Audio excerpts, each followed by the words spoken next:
안녕하세요. 설렁탕집을 운영하고 있는 평범한 40대 여성입니다. 사람이 결혼을 하는 가장 큰 이유는 서로 의지하고 싶은 마음 때문인 것 같아요. 저 또한 그랬고요. 나이가 먹어 늙은 후 옆에 기대고 의지할 사람이 필요하다고 생각했으니까요.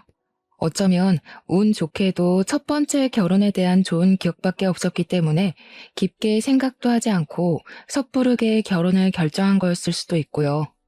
사연을 시청하시는 분들 중에서는 결혼을 앞두고 있으신 분이나 재혼을 앞두고 계신 분들이 계실 텐데요. 모든 분들이 결혼에 대해 신중하게 선택을 했으면 하는 마음에서 이렇게 사연을 보내게 되었네요. 저는 실패를 했지만 아직 기회가 있는 시청자분들께서는 올바른 선택을 하시면 좋겠는걸요. 그리고 한 가지 당부해드리고 싶은 것이 있다면 결혼이 나의 인생을 구원해줄 거라는 생각을 버리는 것이 좋다는 것입니다. 결혼은 인생을 구하는 것이 아니라 그저 공유하는 것이거든요. 저는 25살이란 어린 나이에 첫 번째 결혼을 했습니다. 딱히 사고를 쳤다거나 하는 건 아니었지만 항상 늘 같은 곳에서 곁을 지켜주는 남편을 볼 때면 결혼을 해도 되겠다는 확신이 들었거든요. 친정 부모님이나 시부모님이나 두 분 모두 저희의 결혼을 찬성하셨기에 저희는 양가 부모님의 축복을 받으며 식을 올릴 수 있었어요. 결혼 후 저희 부부는 각자의 전공을 살려 일을 했는데요. 결혼한 지 1년이 지나자 시어머니께서는 설렁탕집을 운영하자 권하셨어요. 남편은 극구 반대를 했지만 말이에요. 사실 시부모님께서는 50년이 넘는 시간 동안 설렁탕집을 운영하시며 남편을 키우셨어요. 종업원을 쓰기는 했지만 연세가 있으신 두 분께서 젊은 사람도 없이 그 큰 설렁탕 가게를 운영한다는 것은 체력적으로도 정신적으로도 많이 힘든 일이었죠. 남편도 그걸 알기에 가게 일이라면 진절머리를 치며 반대를 한 것이었고요. 남편은 시부모님에게 설렁탕 가게를 접거나 다른 사람에게 넘길 것을 권했지만 가게를 운영하면서 벌어들이는 금액이 상상 이상이었거든요. 시어머니께서는 죽어도 설렁탕 가게를 이어받지 않겠다며 버티는 남편을 보며 전전긍긍 하셨습니다. 결국 보다 못한 제가 설렁탕 가게를 운영하겠다며 손을 들게 되었죠.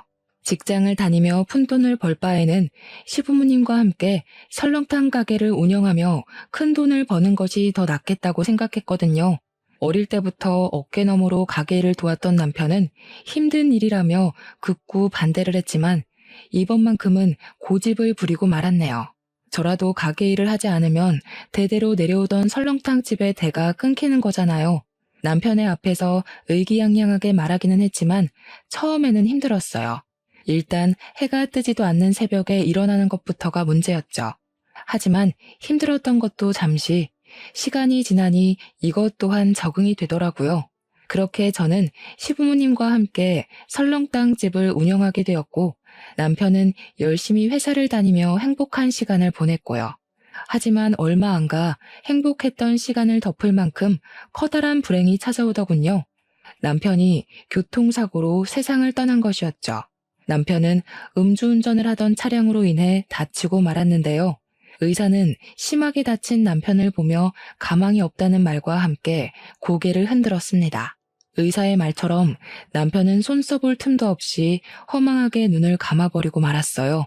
갑작스럽게 세상을 떠난 남편의 장례식장은 울음소리가 끊이지를 않았죠. 저 또한 목 놓아 울며 남편을 그리워했고요. 환하게 웃고 있는 남편의 영정사진을 보고 있자니 누구보다 착하고 성실하게 살던 남편을 빼앗아간 하늘이 참 원망스러웠는걸요. 장례식장에 온 모든 사람들은 눈물바다를 만들며 일찍 세상을 떠난 남편을 그리워했지만 슬픈 것과는 별개로 시간은 너무 빨리 지나갔네요. 남편의 장례식이 끝난 후 설렁탕집을 열 때면 저와 시부모님은 아무렇지 않은 척 하긴 했지만 남편의 흔적을 볼 때면 그만 참지 못하고 눈물을 터뜨리고 말았어요. 그러던 중 시어머니께서는 저를 따로 불러 서류를 하나 건네주셨습니다. 이만 각자 살 길을 찾아가라면서요. 아직 이렇게 젊은데 아들 위하는 욕심 하나에 우리가 어떻게 내 앞길을 막을 수 있겠니? 이제 그만 다 잊고 좋은 사람 만나 새 출발해라.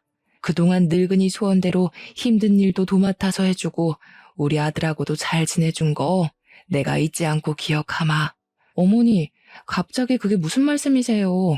어머니랑 아버지가 계신데 제가 어떻게 재혼을 해서 혼자만 잘 먹고 살 수가 있어요? 저 그냥 어머니 아버지 곁에서 살래요. 아가, 지금은 힘들겠지만 젊고 제일 예쁜 날 다시 좋은 배필 만나서 아기도 낳고 어여쁘게 살아야지. 한번 사는 인생 우리한테 얽매여서 허송세월 보내지 말고 그만 새 출발해라. 내가 사부인한테도 체면이 안 서서 그래. 이제 곁 떠난 사람은 잊고 살아야지. 늙은이 마지막 소원이니 이거 갖고 좋은 사람 만나서 새 출발해라 아가. 시어머니께서는 건물에 관한 문서를 건네주셨습니다. 원치 않았던 이별이 다가와서인지 시어머니께서 저를 귀히 여겨주셔서인지 두 눈에서는 쉴 새 없이 눈물이 흘러나오더군요. 그건 시어머니께서도 마찬가지셨고요.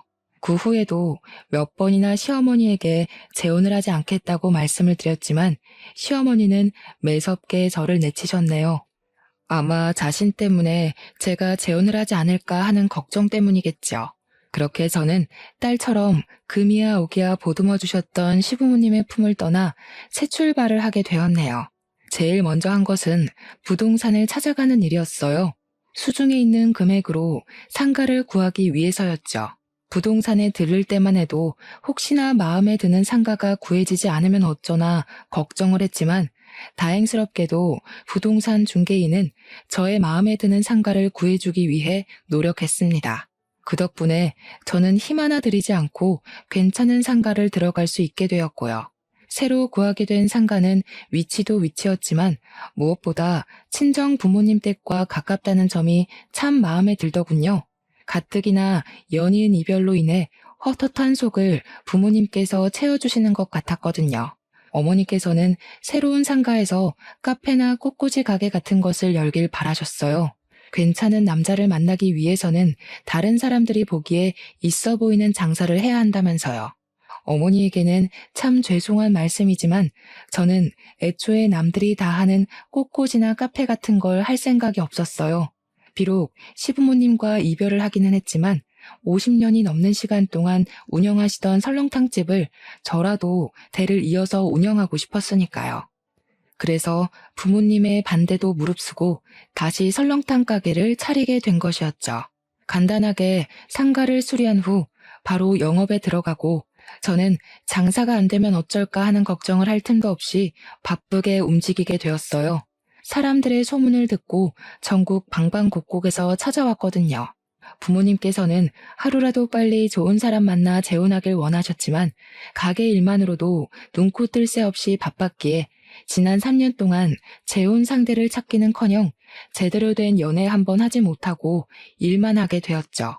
하지만 등잔 밑이 어둡다는 말처럼 저는 3년 만에 운명처럼 다가온 사람과 새로운 인연을 시작하게 되었습니다. 바로 건물을 구해주었던 부동산 중개인이었죠. 부동산 중개인은 일주일에 4번은 꼭 저희 가게로 출근 도장을 찍었고 이를 계기로 저희는 허물없는 친구 사이가 되게 되었답니다. 다른 사람에게는 할 수 없던 이야기까지 털어놓으면서요. 친구처럼 허물없이 지내다 보니 부동산 중개인은 어느 순간부터 호감을 표시해왔는데요. 처음에는 망설여졌습니다. 아무리 서로의 마음에 통한다고 해도 개인의 사정이 있는 여자를 중개인의 집에서 환영할 리가 없잖아요. 하지만 그럴 때마다 중개인은 온전히 저의 편이 되어주겠다 약속을 하였고 진실한 그 마음에 반해 결국 저도 마음의 문을 열게 되었답니다. 부모님께서는 드디어 제가 번듯한 남자를 만나 재혼을 한다며 기뻐하셨지만 중개인 쪽 가족들이 마음에 걸리더군요.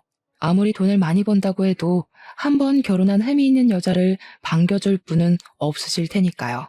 그런데 이런 걱정이 무색할 정도로 예비 시부모님은 오히려 이상한 상상을 한 제가 부끄러울 정도로 잘 대해주셨어요. 차별했다는 것을 알고 있는데도 말이에요. 아이고, 젊은 나이에 신랑 먼저 보내고 얼마나 적적하고 힘들었을까. 이혼도 서너 번씩 하는 마당에 우리는 며느리 과거 같은 거 신경 안 써요. 요즘이 어디 조선시대도 아니고. 여자가 이혼 좀 한 게 뭐 그리 흔흠이라고. 그냥 마음 맞는 사람끼리 살림 차려서 백년해로 하면 그만인걸. 이해해 주셔서 감사합니다, 어머니. 너무 큰 흠이 있어서 어머님, 아버님께서 결혼을 반대하시면 어떡하나 솔직히 걱정을 많이 했거든요. 근데 어머님, 아버님이 이렇게 따뜻하게 대해주시니 제가 괜한 생각을 한 것 같아서 참 부끄럽네요. 앞으로 결혼하고 나면 기쁜 일만큼 힘든 일도 많겠지만 그럴 때마다 어머님, 아버님처럼 현명하게 어려운 일 헤쳐나가도록 하겠습니다.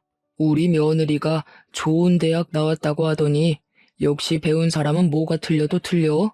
아, 결혼해서 지지고 볶고 싸워도 이혼 안 하고 살겠다는 말을 이렇게 고급스럽게 하잖아. 안 그런가, 임자?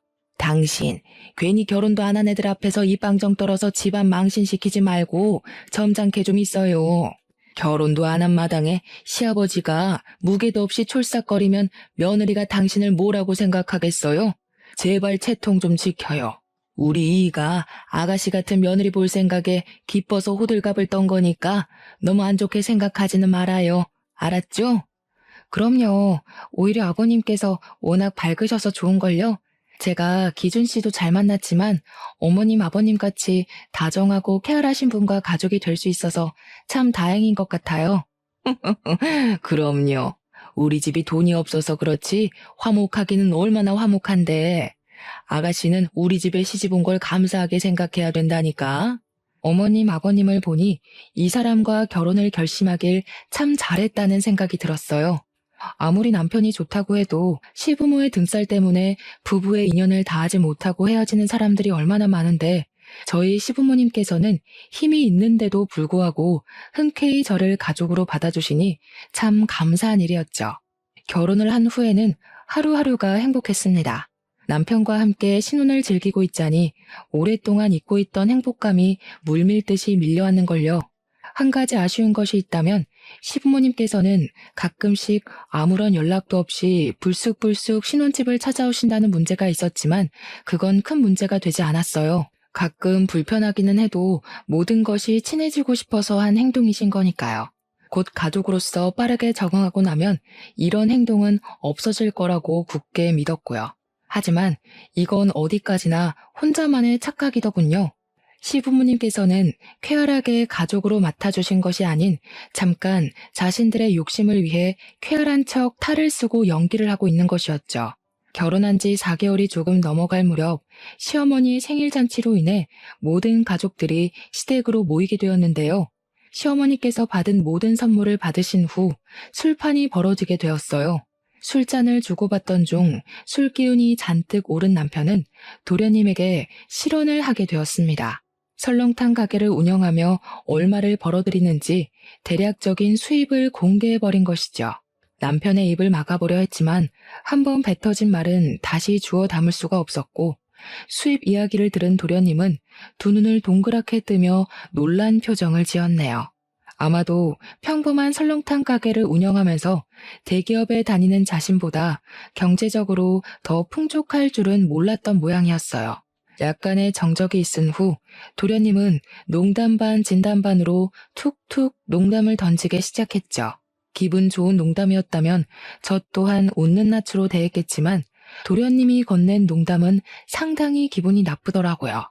시댁 식구들이 다 모인 자리에서 전 남편의 이야기를 꺼내니 기분 좋게 대하는 것이 더 이상한 거잖아요. 이야, 우리 형수님 지금 보니 완전 날로 먹으면서 돈 버시네. 요즘 사람들 설렁탕이라면 잘 먹지도 않아서 간신히 입에 풀칠이나 하고 사실 줄 알았거든요. 의외네요. 힘 하나 안 들이고 떼돈 벌 줄 알았으면 나도 뼈 빠지게 공부해서 취업하는 게 아니라 설렁탕집이나 여는 건데. 말 나온 김에 나도 회사 때려치우고 설렁탕 가게나 하나 차릴까 봐요. 제대로 된 대학도 안 나온 형수도 이만큼 돈 벌어서 먹고 사는데 나라고 못할 건 없잖아요? 역시 우리 아들은 좋은 대학을 나와서 그런가 머리 하나는 기가 막히게 좋다니까. 여자 혼자 일하는 게 얼마나 힘든 일인데. 아가, 이참에 내 시동생한테 가게를 맡기는 게 어떻겠니?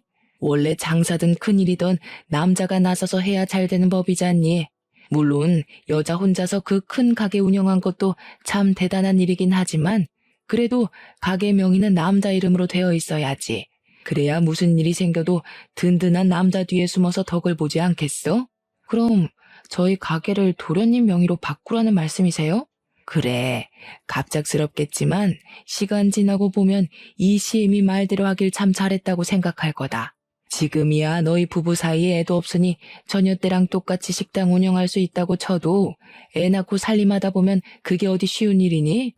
집안일 하면서 애 보기도 벅찰 텐데 나중에 절절 매면서 일면식도 없는 사람한테 가게 맡겨서 홀랑 사기당하는 것보다 가족한테 맡기고 편하게 식당 일 봐주면서 월급 받아 먹는 게 좋지.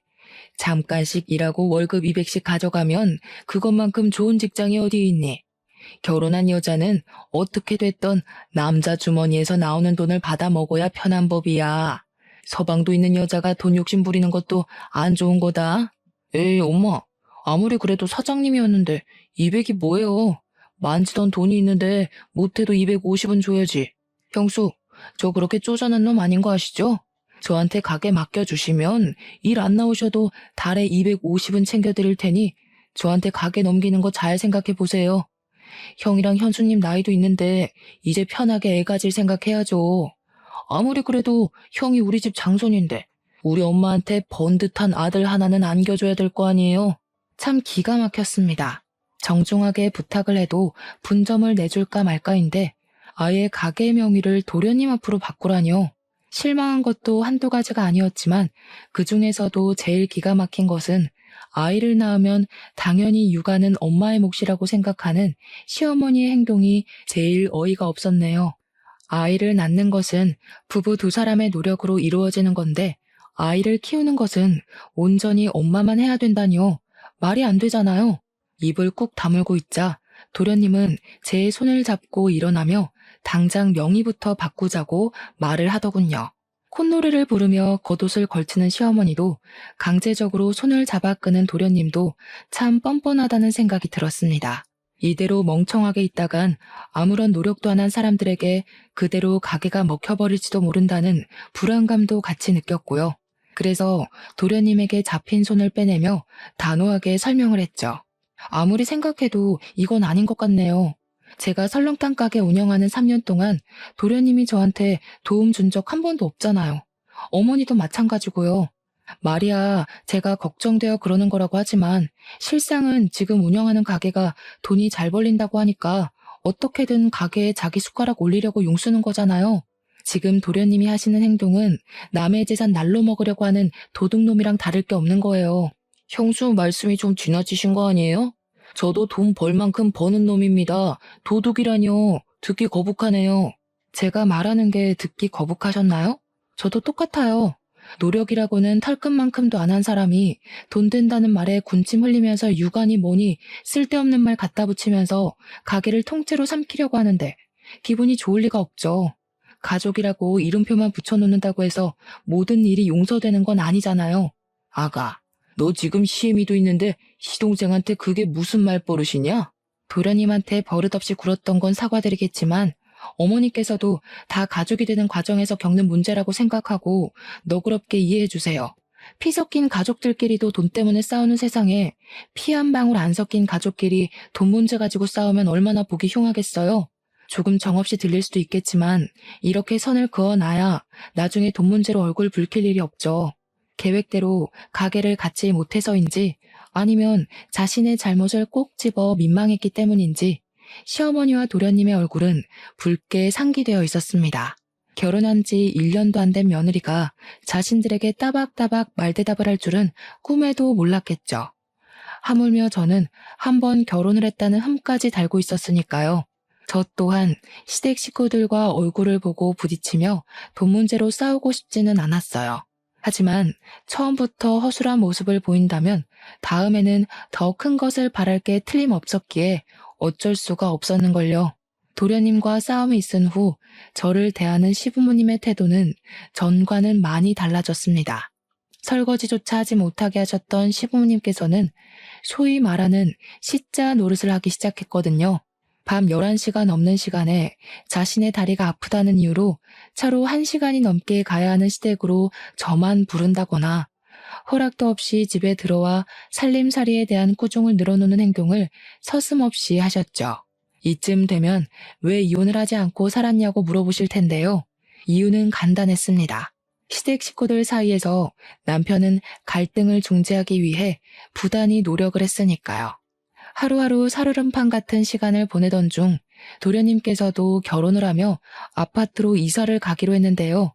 아쉽게도 1억이 모자라 평수가 작은 집으로 이사를 가야 된다고 하소연을 하더군요. 그 말을 듣자마자 시어머니는 점수를 딸 수 있는 좋은 기회라며 당장 통장을 털어 1억을 보태라고 말씀을 하셨고요. 빌려주는 것이야 그럴 수도 있겠지만 눈치를 보아하니 도련님은 1억을 꿀꺽할 생각인 것 같았어요. 그래서 단칼에 거절을 했죠. 적은 돈도 아니고 억이나 되는 돈을 남의 손에 쥐어줄 수는 없는 일이잖아요. 남이 쓰던 중고품을 불쌍해서 걷어줬더니 어디 감히 시댁 어려운 줄을 모르고 따박따박 말대답을 해. 네 어미가 집에서 시부모 앞에서 말꼬리 잡으면서 대들라고 그렇게 버르장머리 없이 가르치던? 이래서 남 손때 탄 헌건 집에 들이는 게 아니라고 했는데 어떻게 사람한테 어떻게 중고품이라는 말을 할 수가 있어요? 이 사람이나 되니까 저랑 결혼해서 살아주는 거예요. 이 사람 아니면 저 아직도 노총각 신세 못 면하고 어머니 밑에서 밥이나 축 내면서 살았을 거라고요. 어머니가 이 사람 물건 취급하면서 하대하면 제가 무슨 낯으로 장인어른이랑 장모님을 뵙겠어요? 1억이 땅 파서 나오는 푼돈도 아니고 통장에 1억이 없어서 못 빌려주는 게 저희 잘못은 아니잖아요. 뭐야? 장손이라고 귀 키워놨더니 어디 저런 되바라진 것한테 올려서 어미한테 대들어? 남들한테 웃음 팔고 술 팔아 장사하는데 통장에 1억이 없기는 왜 없냐? 그저 저 몹쓸 것이 피 한 방울 안 섞인 시댁 식구들한테 돈 쓰기가 아까우니까 발 빼는 거지. 나는 가족한테 돈 아끼면서까지 구두쇠짓 안 한다. 너 같은 거 며느리라 부르기도 싫고 우리 집에 들이기도 싫다. 그러니 당장 짐 싸서 나가. 어머니, 정말 왜 이러세요? 저 어머니 아들이기 전에 이 사람 남편이에요. 어머니가 진짜 저를 귀하게 생각하신다면 이 사람한테 하대하는 것도 멈추시고 제발 사람답게 대해주세요. 지금 돈 가지고 아까워서 쩔쩔매는 건 어머니잖아요. 이 집 팔아서 돈 마련하면 될 걸 어머니도 그러기 싫으니까 이 사람한테 덤터기 씌우면서 책임 전가하는 거잖아요. 어머니가 뭐라 하시던 저 이 사람이랑 헤어질 생각 없어요. 그러니까 계속 이 사람한테 하대하고 못 살게 굴 작정이시라면 저 어머니랑 손절할 수밖에 없어요. 아이고 자식 새끼라고 키워놨더니 어미 앞에서 손절한다는 말이나 하고 가슴이 썩어 문드러져도 이것보다 아프진 않을 게다. 저 방자한 것이 뭐라고 속닥거렸기에 이 어미한테 손절을 한다는 얘기가 나와? 남편은 급기야 손절 이야기까지 꺼내며 방패막이 되어주더군요. 그런 남편의 모습을 보며 참 고맙다고 미안하기도 했네요. 저와 결혼하지 않았더라면 남편이 시어머니와 틀어질 일도 도련님과 얼굴을 붉히며 싸울 일도 없었을 테니까요. 시댁 식구들과 크게 싸운 후 남편은 정말로 시댁의 발길을 끊고 생활을 했어요. 제 입에서 먼저 시댁에 가자는 말을 할 정도로 남편은 시댁과 담을 쌓고 살았어요. 오죽하면 고집 센 시어머니와 도련님이 먼저 연락을 해 사과를 할 정도로 남편은 참 단호했죠. 시댁 식구들이 아무리 뭐라고 해도 상관없었습니다. 남편은 언제나 든든한 방패막이 되어주었으니까요. 시댁 식구들이 뭐라고 하던 든든한 편이 되어주는 남편이 있으니 결혼 생활을 하는 동안 크게 불편한 점은 없었어요. 그렇게 저희 부부는 한동안 잔잔한 시간 속에 여유로운 신혼생활을 즐길 수 있었네요. 하지만 사람이 살면서 계속 좋은 일만 있을 수 없듯이 저희에게도 문제는 찾아왔어요. 전세 사기가 극성을 부리며 부동산 중개업 일이 이전처럼 수입이 나오지 않는 것이었죠. 중개업 일은 생활비를 간신히 충당할 정도로 사정이 안 좋아졌고 남편은 다른 일감을 찾아 일을 하게 되었는걸요. 막노동 일로 힘들어하는 남편에게 가게를 같이 하자고 제안을 했는데요. 그렇게 되면 부부끼리 같이 할 시간이 줄어든다며 고개를 흔들더군요. 물론 같이 가게를 연다면 같이 할 시간이 줄어들기는 하겠지만 그래도 막노동 일로 피곤에 찌들어 여기저기 파스를 붙이는 모습을 보는 것보다는 나을 것 같았습니다. 계속해서 가게 운영에 대한 문제로 실랑이를 하던 중 남편은 뜻밖에도 사업을 하겠다며 돈을 빌려달라고 하더군요. 중고차 사업 말이에요. 처음에는 의아했지만 남편은 평소 차를 좋아하기도 하고 차에 대한 지식도 많은 편이었기에 중고차 사업을 시작하면 잘할 수 있을 거란 생각이 들었고 남편에게 사업 자금을 빌려주게 되었죠. 사업 준비가 마무리되자 남편은 손을 꼭 잡으며 자신이 꼭 성공해 설렁탕 가게를 열지 않아도 떵떵거리고 살 수 있을 정도로 돈을 많이 벌어주겠다고 말을 했는데요. 일어날 리 없는 터무니없는 말이긴 했지만 기분이 좋긴 했습니다. 현실 가능성이 있든 없든 남편이 저를 위하는 마음만은 진심인 거잖아요. 남편의 마음을 믿었기에 사업이 잘 될 거라 믿어 의심치 않았는걸요. 하지만 단단하다고 생각했던 믿음은 그리 오래가지 못했습니다. 사업을 시작하고 난 후 남편은 딴 사람이 됐다고 생각해도 될 만큼 180도 다른 태도를 보였거든요. 성실하게 일하기는커녕 남편은 해가 중천에 뜰 때까지 침대에서 한 발자국도 움직이지 않고 버티며 핸드폰 게임만 했어요. 빌려간 사업 자금을 갚기는커녕 매번 미안하다는 말만 하며 갚는 것을 미뤘고요. 처음에야 사업이 잘 풀리지 않아서 그런가 보다 이해하려고 했지만 자꾸만 게으른 태도를 보이니 남편의 행동을 이해하려야 할 수가 없었죠. 저도 사업을 하는 입장으로서 자신만의 사업을 하는 게 얼마나 고단하고 힘든 일인지 알기는 했지만 그래도 한번 시작한 일이니 끝까지 책임지고 최선을 다하는 것은 당연한 거잖아요. 하지만 이상하게도 남편은 어디서 돈이 나는지 중고차 사업을 시작한 후 비싼 외제차며 명품같이 값나가는 것들에 돈을 쓰더라고요. 이쯤 되니 남편이 도박이나 사채에 빠졌다고 확신을 하게 되더군요. 그래서 아무도 몰래 남편의 회사로 찾아가게 된 것이죠. 몰래 잠입하는 마음으로 몰래 회사로 들어갔는데요. 중고차가 진열된 앞에는 도련님과 남편이 같이 서 있더군요. 깜짝 놀랐습니다. 아무리 가족이라도 사업은 같이 하지 않는다고 먼저 말을 꺼낸 사람은 남편이었거든요. 더군다나 도련님은 돈 욕심이 많아서 사업을 같이 하면 절대로 안 된다고까지 말을 했고요. 남편과 도련님의 눈을 피해 몸을 숨기고 있자 둘이 하는 대화가 들려왔어요. 대화를 엿들을 생각은 아니었지만 거리가 가까운 편이라 그런지 둘의 대화는 너무 선명하게 들려왔습니다. 진짜 형은 비위도 좋아. 도대체 형수 같은 드센 여자랑 어떻게 한 입을 덮고 사는 거야? 시댁 식구한테도 그렇게 쏘아붙이는데 다른 때는 어떻겠냐고. 솔직히 나는 형수가 전에 한번 갔다 오기도 했으니까 우리 집에 바싹 엎드려서 자기 간이랑 쓸개도 다 내주면서 살 줄 알았다? 엄마도 그거 보고 형이랑 형수 결혼시킨 거잖아. 근데 웬걸? 발톱만한 일에도 손해보려고 하면 발작을 일으키면서 난리를 피우는데 어우, 나는 억만금을 준다고 해도 형수 같은 여자랑 못 살아. 네가 그러니까 아직도 월급쟁이 신세 못 면하고 사는 거야. 큰돈 벌려면 기센 여자 비위 맞출 능력 정도는 있어야지. 너는 공부 잘하는 것만 성공인 줄 알았지? 인생에서 공부머리보다 더 중요한 게 눈치머리야. 막말로 만날 구박하는 상사랑 사는 것보다야 드세더라도 마누라랑 살면서 돈 빼는 게 훨씬 낫지. 그리고 그렇게 즐기고 드센 여자들이 또 잘해주면 금방 넘어와요. 형, 잔머리 하나는 끝내준다니까. 형수한테 돈 뜯어내려고 우리끼리 짜고 친다고 누가 생각이나 하겠어? 그래도 형수 계속 데리고 살 생각은 아니지? 통장 잔고 다 뽑아먹고 나면 바로 버려야지. 너 같으면 찔러도 피 한 방울 안 나올 것 같은 여자랑 애 낳고 백년해로 하면서 살 수 있겠냐? 그나마 돈이라도 있으니까 씹히지도 않은 질긴 성격 받아주면서 있는 거지. 자고로 결혼은 네 형수처럼 남자 알기를 자기 발밑으로 보는 여자가 아니라 남편만 아는 순종적인 여자랑 하는 거야. 아, 불쌍한 우리 형수. 형수는 자기 남편 속이 이렇게 시커먼 줄 생각도 못할 텐데. 생각해보면 형수도 안 되긴 했어. 젊어서 남편 먼저 보내고 재혼한 남자는 숟가락으로 자기 통장 잔고 퍼먹을 생각만 하고 있으니. 불쌍하긴 과부 인생 잠깐이나마 구제해준 걸 고맙게 생각해야지. 입을 틀어막으며 튀어나오려는 목소리를 참기는 했지만 두 눈에서 흘러내리는 눈물까지는 어쩌지 못했는걸요. 진실된 남편의 행동을 보고 결혼을 결심한 것인데 그 모든 것이 다 돈을 노리고 한 가짜였다뇨. 믿을 수가 없고 믿고 싶지도 않았습니다. 하지만 남편은 계속해서 도련님과 대화를 하며 현실을 부정한 기회조차 주지 않더군요.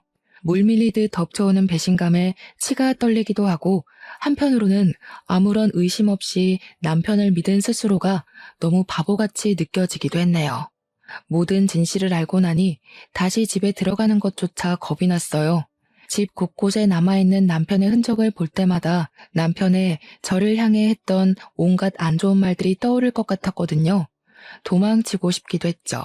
아무리 가까운 사람이라고 해도 나에게 해가 되는 행동을 한다면 가차없이 처리를 할 거라고 다짐을 했었는데요. 막상 가까운 상대를 처리해야 할 현실이 닥쳐오니 그러지도 못하겠더라고요. 상황이 이렇게 되니 문득 전 시부모님들이 떠올랐어요. 욕심 때문에 딸처럼 아껴주시던 시부모님도 버리고 재혼해서 벌을 받는 건 아닐까란 생각이 들었으니까요. 예전에 저였다면 당장 증거부터 잡겠다며 설쳤겠지만 충격이 커서인지 도저히 그럴 힘이 나질 않았어요. 복수를 하기는커녕 밥을 넘기는 것조차 힘들어 한동안은 죽만 먹어야 했죠. 하지만 계속해서 시짜짓을 하는 시어머니와 가증스럽게도 그런 시어머니를 막으려는 신용을 하는 남편을 보니 더 이상 이렇게 살 수는 없다는 생각이 들었어요. 그래서 그때부터 이혼 전문 변호사를 고용해 이혼 준비를 시작한 것이죠. 이혼 소송을 걸자마자 남편은 팔짝 뛰며 가게로 달려왔습니다. 신발도 짝짝이로 신고 말이에요. 갑자기 이혼이라니. 여보, 왜 그래?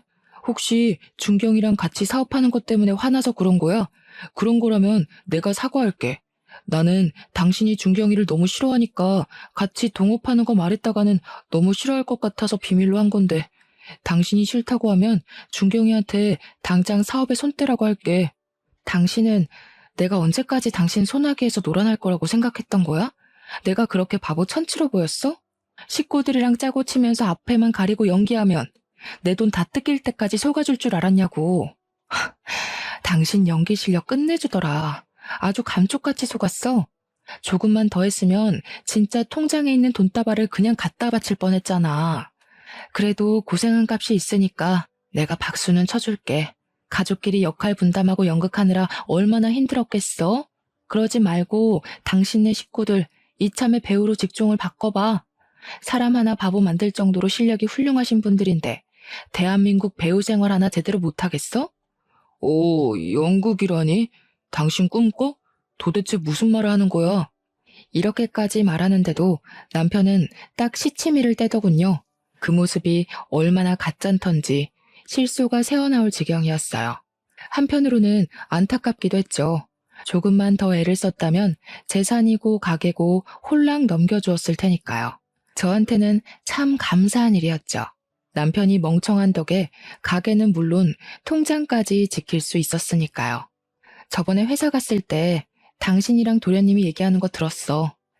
기세고 남편 위할 줄 모르는 여자랑 백년해로 하기 싫다며 원하는 대로 당신 놓아줄 테니까 지금이라도 말 잘 듣는 고분고분한 여자 찾아봐. 당신 연기 실력이면 그런 여자 하나 꼬시는 건 일도 아니잖아. 돈 좀 있다고 해서 흠 있어도 데리고 살려고 했었는데 이런 식으로 나오면 재미없지. 돈이라도 없으면 내가 당신같이 남 손 탄 여자랑 왜 사는데? 이혼? 나도 당신 같은 여자랑 살기 끔찍해서 지금 당장이라도 이혼하고 싶어. 근데 당신한테 쏟아부은 시간이 아까워서라도 그냥은 못 헤어지지. 나도 변호사 선임해서 재산 분할 값은 톡톡히 받아낼 테니까 두고 봐. 나야 다른 여자 만나서 재혼하면 그만이지만 결혼을 2번씩이나 실패한 당신한테는 나랑 헤어지고도 기회가 있을지 모르겠네. 이혼녀 꼬리표가 시간 지난다고 사라지는 것도 아니고 주제 파악을 이렇게 못해서 되겠어? 당신 같은 사기꾼한테 내 재산 뜯겨가며 말년에 돈 없어서 절절거리는 것보다야 이혼녀 꼬리표 달고 마음대로 돈 쓰면서 인생 즐기면서 사는 게 훨씬 낫지. 그리고 자기만 고고한 척 깨끗한 척 하지 마. 나한테 이혼녀 꼬리표가 붙었으면 당신 이마에는 사기꾼이라고 써붙여져 있으니까. 뭐야? 이제 이혼해서 서방이고 뭐고 눈에 뵈지도 않는다 이거야? 지금까지 사기꾼보다 더한 인간을 남편이라고 한 이불 덮고 자면서 내 돈으로 사업까지 차려줬는데 눈에 뵈는 게 있겠어? 혹시나 딴 말 할까봐 말하는 건데 나 당신한테 빌려줬던 사업 자금 무조건 받아낼 거고 위자료도 청구할 거야. 어이구, 돈도 많으신 양반이 그깟 5천만 원이 아까워서 소송을 건다고? 나는 가만히 있을 것 같아? 판사가 남편을 2번이나 갈아치우는 당신 편을 들어줄지, 아니면 당신같이 드센 여자 만나서 고생한 순진한 내 말을 들어줄지 어디 두고 보자고. 어디 판결이 사람 얼굴 보고 나니? 쓸데없는 소리 하지 말고 위자료나 준비해놔. 그리고 남이 쓰던 거 가져다 쓰는 건 당신 특기잖아. 그래서 나랑 결혼도 하고 남의 타던 중고차도 가져다가 파는 거지. 남이 쓰던 흠 있는 여자 주워서 결혼했다고 신세 탓하지 말고 제발 주위를 돌아봐. 당신 눈이 남이 쓰다 버린 중고품 정도밖에 안 돼서 그런 거니까. 오히려 본색을 드러낸 남편에게 고마웠습니다. 덕분에 아무런 미련 없이 이혼 소송을 준비할 수 있었으니까요. 이혼 소송을 하며 저희는 별거를 하게 되었는데요. 눈치를 보니 남편 또한 변호사를 만나고 있는 것 같더라고요. 이혼 소송을 하는 것은 생각보다 힘든 일이었습니다. 상대방에게 이혼 책임이 있는 것과 별개로 재산이 많은 쪽이 재산 분할을 해줘야 했거든요. 남편도 이걸 노리고 더 많은 재산 분할을 갖기 위해 애를 쓰는 것 같았어요. 참 괘씸했죠. 아무런 노력도 없이 시댁 식구들 앞에서 몇 번 연기를 한 것이 전부인데 재산을 나눠달라고 하다뇨. 기부를 할지언정 절대로 남편에게 재산을 나눠주고 싶지 않았습니다. 그래서 많은 돈이 깨지는 것을 감수하면서 몸값이 비싸기로 유명한 변호사를 고용한 것이죠. 이혼 소송을 시작한 후 시어머니께서는 직접 설렁탕 집까지 찾아와 행패를 부렸네요. 이혼한 주제에 방자하게 자기 아들에게 이혼 소송을 걸었다면서요. 가게 일을 도와주시던 부모님께서는 행패를 부리는 시어머니를 보며 옷소매를 걷어붙이셨는데요. 저는 화를 내는 부모님을 말렸어요. 아무리 화가 난다고 하더라도 이혼을 하기 위해서는 증거를 남기는 것이 제일 중요하잖아요. 시간이 지나고 시어머니에 이어 시아버지까지 합세를 했습니다. 결국 거세지는 난동에 부모님은 가게 문을 박차고 나가 화를 내셨죠. 도대체 딸 교육을 어떻게 시켰길래 이혼녀 딱지단 주제에 우리 아들한테 이혼을 요구한답니까? 사부인은 애한테 시댁 식구들을 발밑으로 봐도 좋고 자기 인생 구해준 남편한테 막대해도 좋다고 가정교육을 그렇게 개같이 가르치셨습니까? 아이고, 누가 들으면 그쪽 아들은 아주 대통령감인 줄 알았게요. 돈도 못 벌어서 마누라 등골 빼먹는 비렁뱅이보다야 이혼녀가 100배 1000배 낫죠. 이제 보니 이서방만 뻔뻔한 게 아니라 사부인네 가족 전체가 아주 얼굴에 철판을 깔았네요. 그게 아니면 가족끼리 똘똘 뭉쳐서 사람 하나 속여먹는 몰상식한 짓은 안 할 테니까요. 아무리 돈이 좋다고 해도 그렇지. 어떻게 다른 사람도 아니고 며느리 돈을 뺏어갈 생각을 하세요? 사돈같이 돈에 눈 멀어서 몰상식한 행동하는 사람들 때문에 대한민국의 시어머니들이 다 욕먹는 거예요. 이 여편네가 진짜 보자 하니까. 이래서 가정교육이 중요하고 하는 건데 어미나 딸년이나 독종이 따로 없으니 어디 우리 아들이 숨막혀서 살겠습니까? 당신 딸년이 우리 아들이랑 살겠다고 해도 내가 반대할 거니까 당장 돈이나 내놔요. 말씀하시는 거 하곤 참 기품이 넘치십니다. 사돈, 자기 마음에 안 든다고 욕이나 찍찍 뱉어대시고 어디 계속 상스러운 말씀만 해보세요. 그럴수록 사돈 이미지만 깎아내려지는 거니까. 그리고 왜 우리 딸이 그쪽 아들한테 돈을 줘야 됩니까? 먼저 사기꾼처럼 우리 딸 돈 가져가겠다고 사기친 사람이 누군데? 지금 이렇게 멀쩡한 남의 가게에서 시위할 게 아니라 나가서 휴지 쪼가리라도 주우면서 푼 돈이라도 버세요. 우리 딸한테 위자료 내려면 그쪽 아들 수입 가지고는 턱도 없을 테니. 저 옆에 내가 어디 감히 그 더러운 주둥이로 우리 아들 이름을 올려? 어디 내가 가만히 있을 것 같아? 시어머니는 그기야 손톱을 세우고 어머니에게 달려들기까지 했습니다. 시아버지와 아버지가 아니었다면 몸싸움이 크게 벌어지고도 남았을 만큼 시어머니는 격한 감정을 주체하지 못하고 있었어요. 시어머니는 시아버지에게 잡히고도 정신을 못 차리고 씩씩거리며 화를 냈는데요. 저는 그런 시어머니 앞에 고개를 숙이고 큰 절을 올렸네요. 재산 분할 문제로 골머리를 썩고 있었는데 이렇게 몸소 나서주시니 감사해서 제가 뭐라 드릴 말씀이 없네요. 어머님이 저희 가게 와서 깽판만 안 쳐주셨어도 그이한테 갈 재산이 좋기 30%는 넘었을 텐데 어머니 덕분에 이제 그 일을 땡전 한 푼 안 들이고도 쫓아낼 수 있게 됐으니 제가 감사하다는 말씀을 안 드릴 수가 없네요. 어머니, 큰돈 나가지 않게 힘써주셔서 정말 감사드립니다. 이렇게까지 해주시다니 감동입니다. 뭐? 우리 아들을 땡전 한 푼 안 주고 쫓아내? 걷어준 은혜를 원수로 갚아도 유분수지. 어디 감히 건드릴 게 없어서 귀한 우리 장손을 건드려? 지금이야 네가 이긴 것 같지? 두고 봐라. 다시는 두 다리 뻗고 못 자게 만들어줄 테니까. 당신 그만해. 여기서 더 했다가는 재산 분할은커녕 돈도 못 받고 쫓겨날 수 있다고. 돈이 걸린 문제인데 화가 나도 참아야지. 시아버지께서는 간신히 시어머니를 진정시켰습니다. 아무리 몰상식한 사람이라고 해도 돈은 무서웠던 모양이었어요. 시어머니가 입에 담지도 못할 말을 하며 가게 앞에서 행패를 부린 덕분에 이혼 소송은 점점 저에게 유리한 쪽으로 돌아갔는데요. 변호사와 함께 열을 올리며 모아온 증거를 살피던 중 한 통의 전화가 오더군요. 상대는 남편의 친구였죠. 의아해하며 전화를 받자 남편의 친구는 잠시 만나자고 했어요. 일단 만나기로 한 장소로 나가기는 했지만 그래도 머릿속에는 계속 의문이 들었네요. 남편 친구는 마리아 친구지 사실은 남편과 사이가 별로 좋지 않았거든요. 결혼식 이후 한 번도 보지 않을 정도로 말이에요. 딱 한 번밖에 보지 않은 사이였기에 만나지 않았는데도 어색한 공기가 느껴지는 것 같더라고요. 그런데 남편 친구를 만난 순간 그런 시시한 어색함 따위는 금세 잊고 말았습니다. 남편 친구는 다짜고짜 고개를 숙이며 제발 도와달라고 부탁을 했으니까요. 처음에는 당황스러워 어쩔 줄을 몰라 했지만 숨겨진 사정을 듣고 나니 남편 친구의 행동에 고개를 끄덕이게 되었어요. 사실 남편이 도련님과 운영하는 중고차 사업은 둘만 하는 것이 아니라 정과가 있는 깡패들과 함께하는 것이더라고요. 합법적인 방법으로 사업을 했다면 괜찮겠지만 문제는 남편이 하는 일이 합법적이지 않다는 것이었죠. 남편은 중고차를 사고 파는 과정에서 나이가 어린 사람들을 중심으로 폭행과 협박을 서슴지 않으며 자기들이 편한 대로 이득을 취한 것이죠. 강력계 형사로 일을 하고 있는 남편 친구는 사촌 동생을 통해 우연히 알았던 거고요.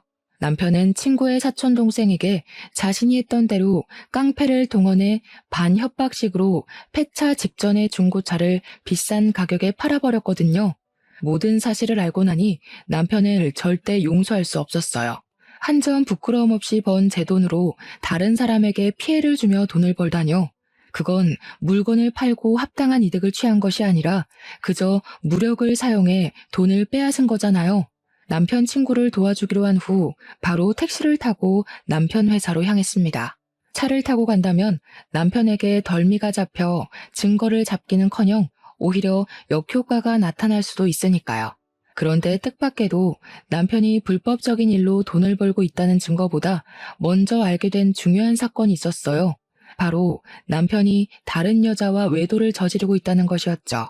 남편은 제가 와 있는 줄도 모른 채 다정하게 내연녀와 깨어는 채 비싼 외제차를 타고 어디론가 향하더군요.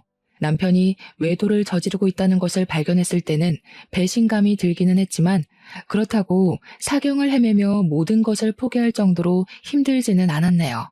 이미 남편이 회생 불가능한 쓰레기인 걸 안 상태였기에 크게 충격적이지 않았거든요. 남편이 외도를 저지르고 있는 것을 카메라에 잘 담은 후 담장 너머로 사무실을 크게 돌았는데요.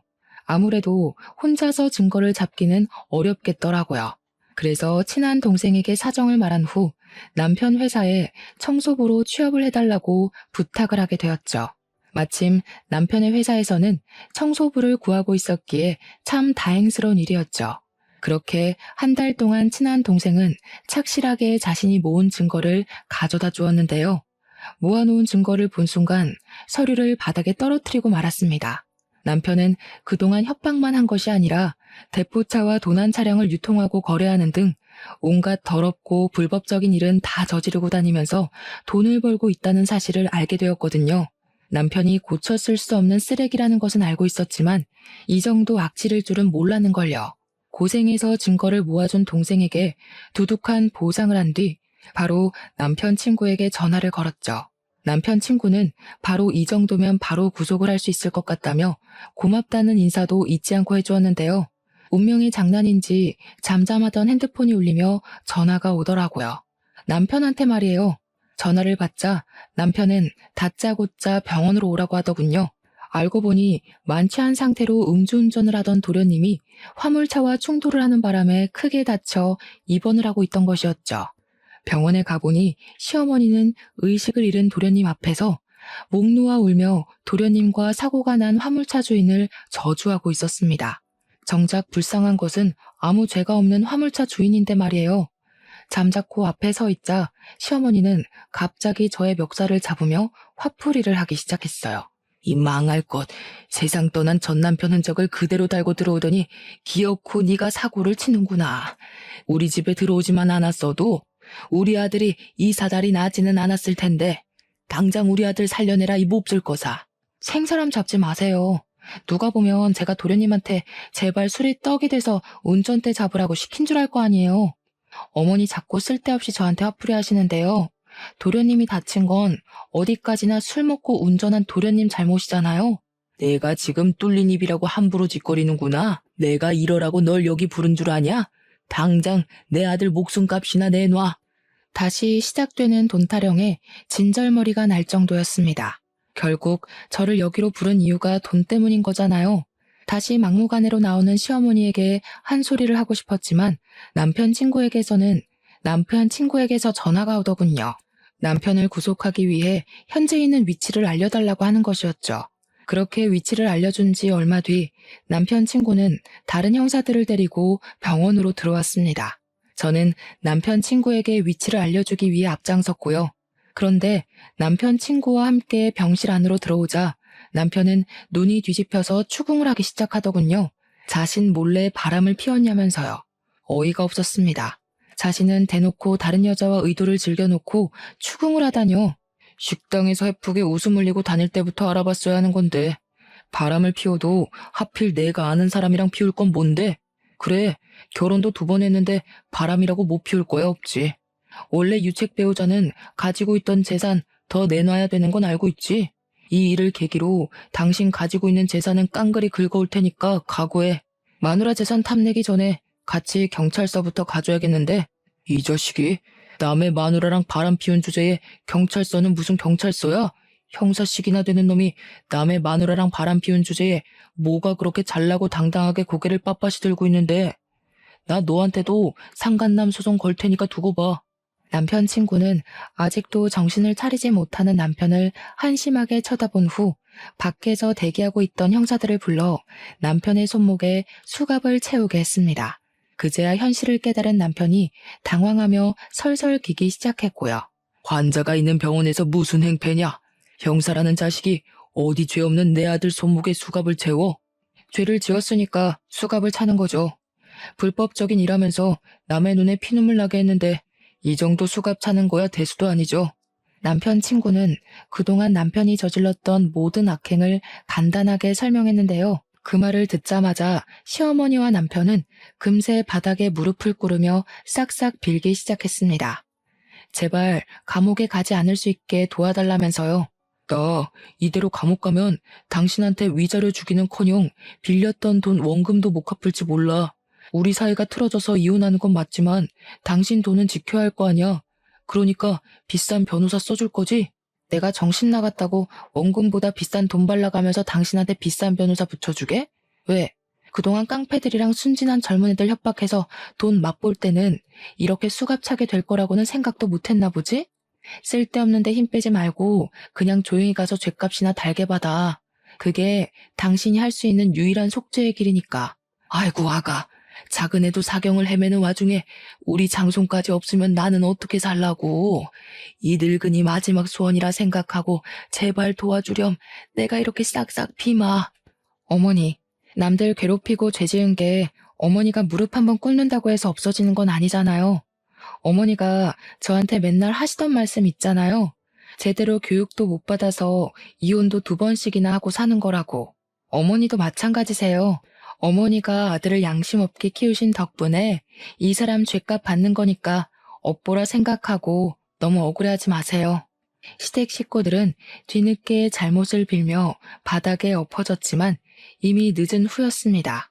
남편은 조사를 받은 후 6개월간의 사업 정지와 2천만 원의 벌금형이 내려졌죠. 남의 돈을 빼앗은 악질짓을 해놓고 고작 벌금형으로 끝난다는 것이 화가 나더군요. 하지만 벌금형을 받은 후 중고차 사업은 망하기 직전까지가 정리가 됐으니 죗값을 받은 셈이긴 했지만요. 사업을 접은 후 남편은 툭 하면 가게를 찾아와 2번 이혼 후 혼자 살면 안 좋은 점들을 나열하며 재결합을 요구하는데요. 차라리 사람들의 손가락질을 받으면 받았지 죽었다 깨어나는 한이 있더라도 남편과 다시 잘해볼 생각은 손톱만큼도 없습니다. 애원이 통하지 않자 남편은 시부모님까지 데리고 와 같이 엉터리로 적힌 각서를 내밀며 다시 잘해보라고 말을 했어요. 각서에는 2번 다시 시댁과 연락하지 않겠다는 내용이 적혀 있었고요. 아들이 재결합하지 않는다고 하자 쪼르르 달려와 같이 무릎을 꿇기까지 하는데 시댁과 연을 끊고 산다니 절대 지켜지지 않을 내용이었죠. 자꾸 가게 찾아와서 영업 방해할 시간 있으면 나가서 돈이라도 벌어. 나한테 빌린 돈 아직도 안 갚았잖아. 위자료에 빌린 돈을 갚을 게 한두 가지가 아닌데 태평하게 무릎이나 꿇고 있으면 어떡해. 나는 당신한테 10원 한 장까지 다 받아낼 거니까 소송 걸리기 싫으면 가서 돈이나 벌어. 아무리 내가 잘못을 했다고 해도 같이 산 세월이 있는데 이 정도 잘못은 눈 감아줘야 되는 거 아니야? 앞으로 내가 잘할게. 인생에 딱 한 번 있을 실수라고 생각하고 제발 받아줘. 지금 당신을 다시 받아주면 이 일을 시작으로 사는 내내 사고치고 돌아다닐 텐데 내가 뭐가 아쉬워서 당신이 질질 흘리고 다닌 뒤치다거리만 하고 살아야 되는데 나 이래야 되니까 쓸데없는 소리 하지 말고 당장 나가. 자꾸 가게 앞에 버티고 서 있으면 당신 친구 부를 거야? 당신도 자존심이라는 게 있을 텐데 또 불미스러운 일로 친구 얼굴 보고 싶지는 않을 거 아니야. 재결합이 실패하자 남편은 작전을 바꾸었는지 말도 안 되는 금액을 부르며 재산 분할을 요구했어요. 원래라면 결혼한 지 3년이 지난 후였기에 남편에게 가지고 있던 재산을 나눠주는 것이 맞았지만 남편이 저지른 사건과 외도를 한 것을 증거로 제출하니 반대로 남편이 저에게 위자료를 줄 처지가 되었죠. 남편은 제발 위자료를 받지 말아달라며 부탁을 했지만 저는 그동안 받았던 모욕을 생각해서라도 위자료를 다 받아냈네요. 현재 남편과 모든 것을 끝낸 저는 가게 일에만 열중하며 살고 있어요. 속사정을 잘 알지 못하는 사람들은 여자 기가 세서 이혼을 한 거라면서 수군거리기도 하지만 무능력하고 찌질한 남편 때문에 속을 끓으며 사느니 차라리 혼자서 벌어놓은 돈이나 펑펑 쓰며 사는 것이 훨씬 나을 것 같다고 생각하게 되었죠. 현재 결혼으로 인해 자신이 하고 있는 일을 그만두기로 결심한 분들이 있다면 절대 그러지 말라고 말씀드리고 싶습니다. 사랑과 별개로 개인의 경제적인 능력은 꼭 필요하니까요. 비록 저는 결혼에 실패했지만 결혼을 앞두신 시청자분들께서는 꼭 행복한 결혼 생활을 하시길 진심으로 바랄게요. 그럼 지금까지 저의 이야기를 들어주신 시청자분들에게 감사의 인사를 올리며 마침표를 찍도록 하겠습니다. 사연을 들어주신 시청자분들 진심으로 감사드립니다.